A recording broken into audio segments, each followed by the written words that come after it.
If you did a poll of 100 journalists or people who know football and said, name the 10 best players of the last century, 90% of them would have him in the top 10 players of the last century.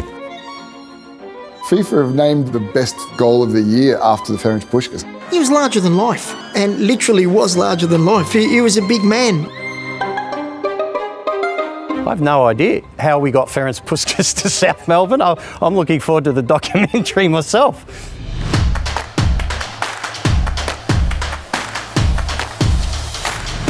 Part of me wanted to show him who I'd become, to show him that, I'd become a successful coach and have him feel a sense of pride that, he played a small part in that.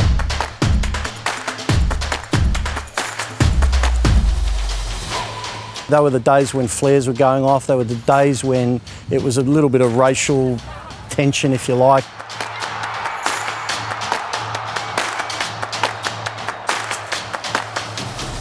To me, it was something impossible, especially in Australia. To meet him, it was something extraordinary.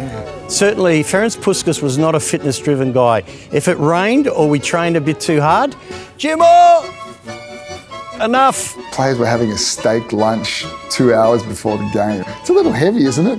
Now, we didn't really know if there's any science behind that or it's just what he liked to eat before the game. What the boss was saying and what Jimmy was saying, there wasn't always a direct correlation. We needed Ange to actually tell us what Jimmy was telling us, what Mr. Puskás was saying. That's it! South Melbourne, the National League champions for the second time. Look, it's one of my favourite images, me lifting a trophy with Ferenc next to me. Ferenc Puskas has done it all. He had all of the characteristics of a great man. He had a deep empathy and a deep affection. That is my life. I like it the football, I burn to football, but I like it play 10 years more. The reason I playing 10 years more, I live 10 years more. Where does he rank? That's for the historians. Where does he rank for us at South Melbourne?